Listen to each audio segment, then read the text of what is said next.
Alright, the Gremlin here with another video for the old Gremlin Gaming.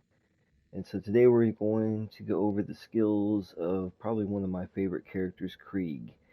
So, right out the box, let's just go over his action skill. I probably didn't do this as well on the other characters. So, pressing the L1 to start your Bozak's Rampage. During Bozak's Rampage, your melee damage and movement speed are increased. Killing an enemy instantly refills your health. Taking damage accelerates cooldown recharge. Tac 2, axe throw. Basically, like if you're shooting down the sights, it'll cause you to chunk your axe. And there's a add-on you can get that'll actually make your axe explosive to boot. So yeah, definitely worth getting because sometimes the enemies are too far for you to actually reach them by just running up on them. So it's still nice to have the option of some way to do a damage from a distance. Alright, so as with the other characters, you've got three main trees for this character. And it's pretty divisive amongst Krieg mains as to whether it's Mania versus Hellborn. Some players prefer Mania, some players prefer Hellborn. Either way, both usually always spec into Bloodlust, and we'll be getting into that in a second. But the reason why will become evident here in a second because it just expands on his ability so much, and it works well with either one of these trees, whichever one you prefer to roll with. So I'll be going over the pros and cons of those two trees and why I prefer this one. So the Bloodlust tree, for the most part, is kind of and probably best thing I can compare it to is Gage's Anarchy skill to a point. Only with this is so long as you're doing damage, taking damage, or killing something, you'll be keeping your bloodlust stacks up high. But as soon as there's nothing going on, they die down. Unlike Gage, where you keep it, this is just basically as long as it's almost kind of like Salvador's gunzerking skill, where as long as he's getting kills, he continues to gunzerk. Think of it like that. And so what Bloodlust does, though, is when you get stacks of Bloodlust, so let me start where we're at here. So magazine size of all weapons increases for each stack of Bloodlust. Dealing damage to an enemy adds a stack of Bloodlust. Stacks decay after a few seconds if you haven't dealt damage. Magazine size 2.5% per stack. Your Bloodlust stacks maximum of 100%. So you get stacks just by dealing damage. You don't even actually have to get a kill. So once you're at 100%, maximum blood stacks, then 100 times 2.5. I'm not good at math in my head. Hold on a second. It's like, yeah. Don't hate on me for my math skills.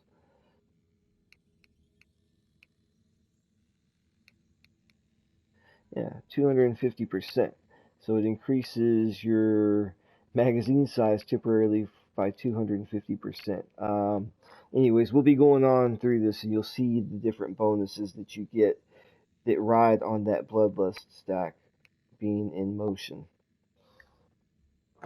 Alright, so the next one was Blood Twitch. It's a kill skill. Killing an enemy increases your weapon swap speed for each stack of Bloodlust. I don't have that much.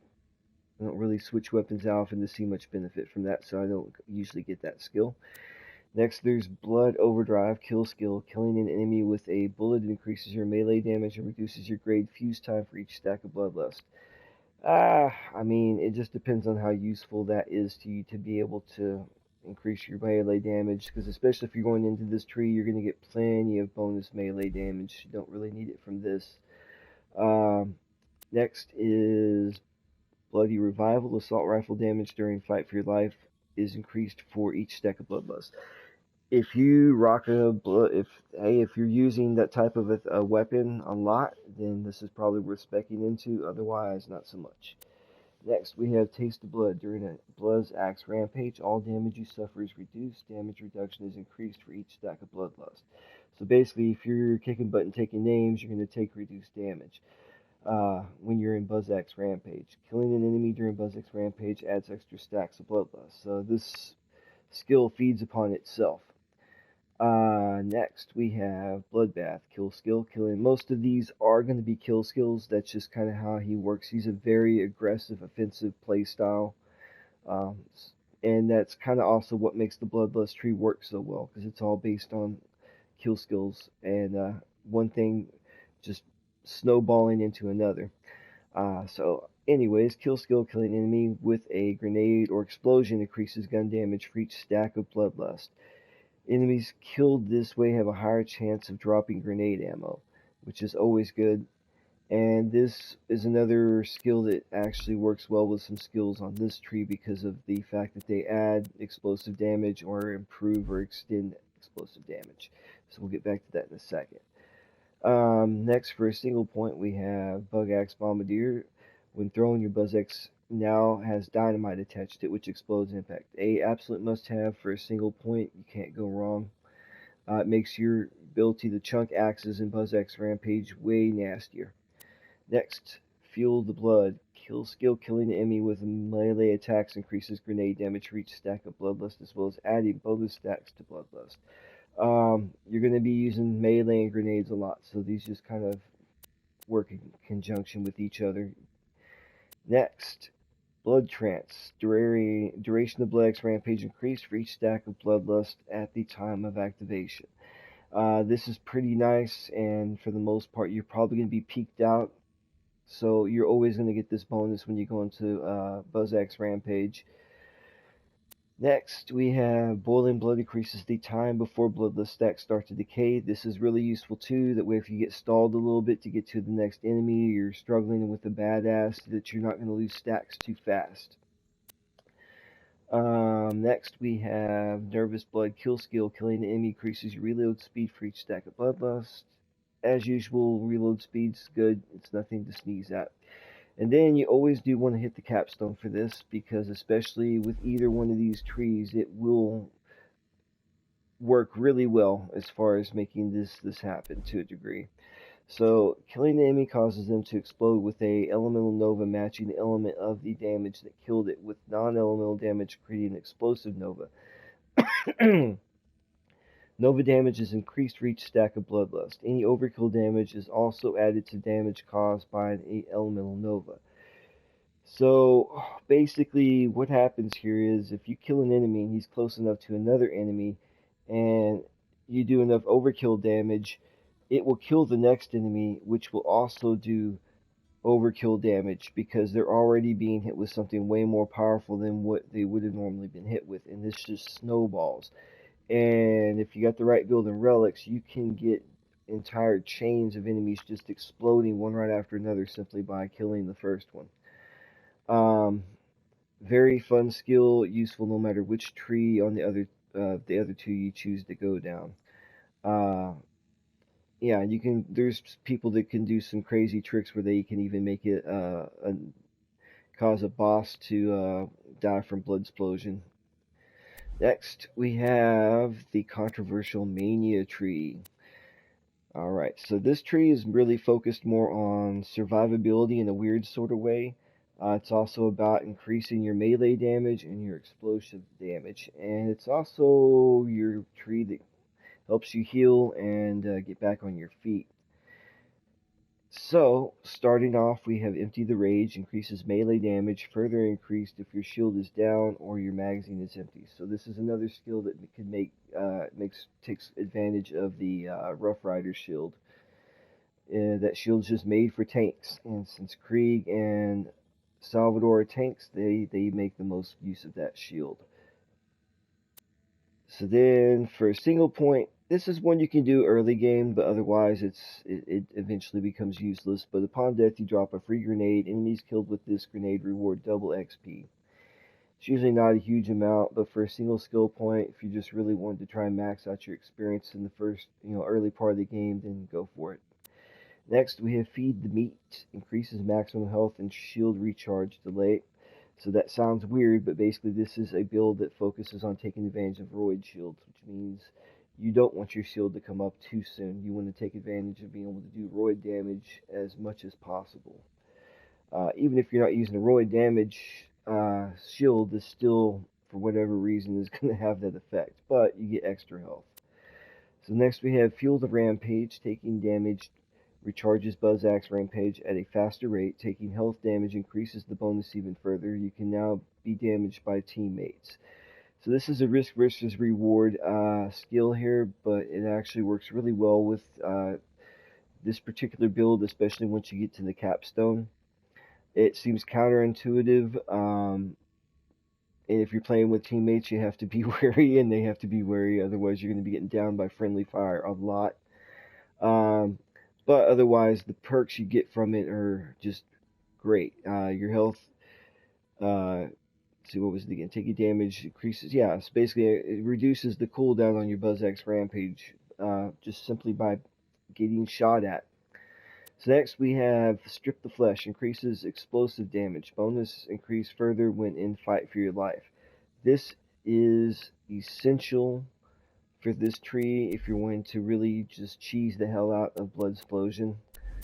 Because anything that increases the explosive damage also increases the explosive area of effect to ridiculous levels, guaranteeing some serious chain effects, blood explosion effects. Not to mention, even without that, it just wrecks. Next, we have a very useful skill for a single point, Light the Fuse. So, Fight for Your Life is replaced with Light the Fuse. During Light the Fuse, you pull out a live bundle of dynamite and can move normally. The bundles detonate when the timer runs out. If you kill someone, you are revived. Getting revived with the bundle explosion gives you bonus movement speed for the remainder of the time that was left in Light the Fuse. Throwing dynamite sticks with R2, detonate bundle by holding like as if you're going to give up. This really makes getting a second win dramatically easier. You're not feeling, it's not guaranteed, but it works so much better than some of the alternatives. But for a single skill point, it's always worth getting, in my opinion. So next, we have Thrill of the Kill. Percentage of overkill damage that is over and above what was needed to kill the enemy, is returned to you as health. The lower your health, the higher the percentage. This will keep you alive. This will, as long as you're killing things, you are going to stay alive. Especially if you're really dropping damage on them, which is not hard to do if you're getting critical hits or if you're in Berserker Rage. I'm going to go over this skill even though I'm not using this one. Embrace the Pain increases fire rate while your shields are down. Additionally, increases the delay before your shields start to recharge. Just adds to that downtime on your shield coming back up. With this one, it's more than enough. And the other perk, I mean, fire rate is just not that important to me, so I'm not concerned about that skill. Alright, getting down into the middle of the tree, we have Salt the Wound. Taking damage from an enemy while your shield is down adds a stack of Salt the Wound. Increases melee and shotgun damage for each stack accrued. Stacks begin to decay after a short time without taking health damage from enemies. This is one of these others that just like, hey, if you're on, you look like you're about to die and you become super powerful. It's the Goku comeback, the Hulk Hogan comeback. This one will save your butt as well, especially if you're rocking a shotgun, which you should be. Excuse me. Just a very useful skill for this build. Alright, then we have Redeem the Soul. You can instantly revive down teammates after reviving a teammate. This way you must fight for your life. Increase time during fight for your life. You may revive in this way only once each time Buzz Axe Rampage is on cooldown. So basically you can kind of sacrifice yourself to revive an ally, but it puts you in a situation where you have to try and get back up. And honestly, it's not that hard to get back up when you're playing Krieg. So if you are playing in a team, this is probably a viable skill to have. It's probably the only thing that gives Krieg a real support role in any way other than just being a tank, is the ability to revive a teammate. And for a single skill point, hey, it's worth it if you're going to play that. So next we have probably the most controversial skill in this skill tree. Some people that even play Mania Tree sometimes skip this one because it just Drives them crazy. There's a trick to getting around the penalty for this, but it just relies on being patient, and it's still not 100%. So what this one does is called Silent the Voices. Melee damage significantly increased. Chance when performing a melee attack to attack yourself. Your melee damage gets a bonus 250% increase to damage, and there's a 12% chance that you'll attack yourself. You'll literally hit your own face with your buzz axe, and you can sometimes accidentally down yourself by doing this. Uh, and it just seems to like most people that even though it says 12%, it feels more like 50 because it happens a lot. One or two people have come to the conclusion that you just simply can't spam the melee button or attack button when you're doing this to just singly release, hit, release. And they said that they saw a dramatic decrease in it, and at least if they did it, they would be aware of it and they wouldn't accidentally double thump themselves, which is very easy to do, surprisingly. But the 250% bonus damage to your melee is significant and just really lets him take the melee role. He is Brick 2.0 in this game. Alright, so finally, and the next best capstone that I can tell you about that really lets this skill tree make sense, why it's such this whole risk versus reward and playing when you're almost about to die, it comes down to this. Release the Beast. Activating Buzz Axe Rampage when at or below 33% of your max health remaining instantly refills your health and transforms you into a badass psycho mutant. You deal increased melee damage and receive significant damage reduction for the duration of the rampage. When you return to normal, your Buzz Axe Rampage is instantly recharged. There is an exclamation mark next to the health bar when you're at that percentage. It gives you an increase of 100% to your melee damage and 50% reduction to health. Basically, the big psychos with the one giant arm, you become one of those guys. The coolest thing about this is that you can completely just keep doing this over and over and over again. Typically, Krieg has one of the longest cooldowns on his action skill of any player in the game. It is super long if you do a regular Buzz Axe Rampage and wait for it to cool back down to be used again. If you keep allowing yourself to get, down to that percentage of your health, you go berserk, you go normal, and your action skill is fully recharged and ready to go again. You get knocked down to 33% health again, you go psycho, you can just keep going over, just constantly in giant psycho mode, destroying everything. So that, combined with explosive damage and the blood explosion tree, creates a pretty nasty character here. Now, the other tree is based on fire damage. Now, I will say the fire damage is probably better than I initially thought, but this is just a matter of choice and opinion and playstyle, because once again, this one does require some risk versus reward. But basically, it's all about setting yourself on fire to set other things on fire. Burn, baby, burn. Burn damage increased, effects further increased while you're on fire. Chance to light yourself on fire when igniting an enemy. Kill skill. Killing an enemy increases your chances of causing elemental effects. So once again, this is a very elemental build. This is what it boils down to, is you are the master of fire damage. Pain is power. Increased gun damage for all gun types except sniper rifles. Decreases critical hit damage with all weapons and increases melee damage. Effects further increased while you're on fire. So this is one that's kind of a crossover skill that could be useful, or at the very least let even the fire build have some ways to increase their melee damage. Numbered nerves. All damage received is reduced while you're on fire. Elemental elation. While elemental status affects damage being done to enemies, you gain stacks of elemental elation. Fire rate and magazine size increased for each stack of elemental elation. Stacks will not decay while you're on fire. So basically, elemental stat effects being done to enemies, you gain stacks of elemental elation. Fire and magazine size increase for each stack. So it's kind of another little temporary boost. So long as you're doing damage, you're going to get those uh, bonuses to the fire rate and magazine size. Delusional damage. All elemental stat effects you inflict have a chance to light yourself on fire. So once again, you make the most of this class, build this particular tree by being on fire. Fire friend melee attacks have a chance to ignite enemies. Weapon accuracy and reload speed are increased while you are on fire. So there's another good way to kind of increase your melee damage and get your elemental damage on top of it.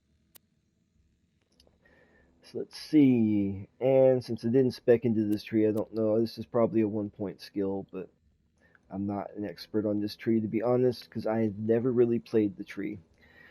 So next we have... Oh, we went over that one. So increase the duration of all burn effects on you. Each time you apply a burn effect to an enemy, there's a chance another burn effect will be applied after a short time. It's just a good way to keep you on fire, it sounds like. Melee override. Pressing R3 causes you to breathe fire on a cone in front of you. This sounds fun, but I do remember somebody saying it doesn't work that well, or it's just really weak. But hey, for a single skill point, if you just want to show off. Alright,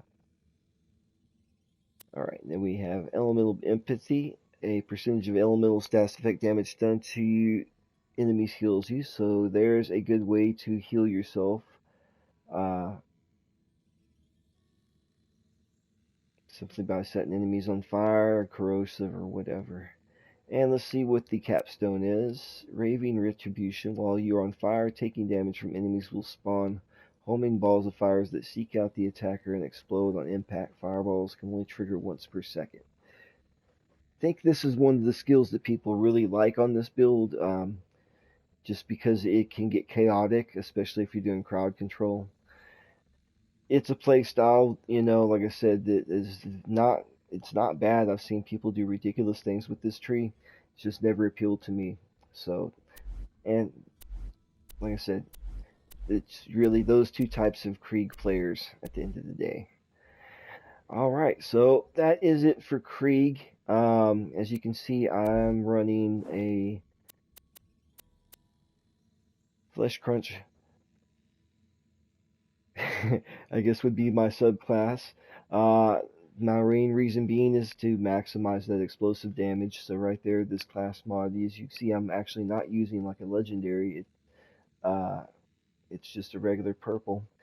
But the Flesh Crunch class mods are nasty because they give you usually a 50% increase to explosive damage. This one also gives me perks to strip the flesh, taste of blood, and blood trance skills. So once again, I'm getting excessive amounts of explosive damage added, getting massive damage reduction, and extending my psycho rampage when I'm on psycho mode. And on top of that, I'm topping off with an explosive damage relic. And I will be doing some more videos here with more detail on how class mods work and relics and good combinations to use and to look for, depending on what you're wanting to improve on your character. And that's it for today. So enjoy. Next video coming out soon.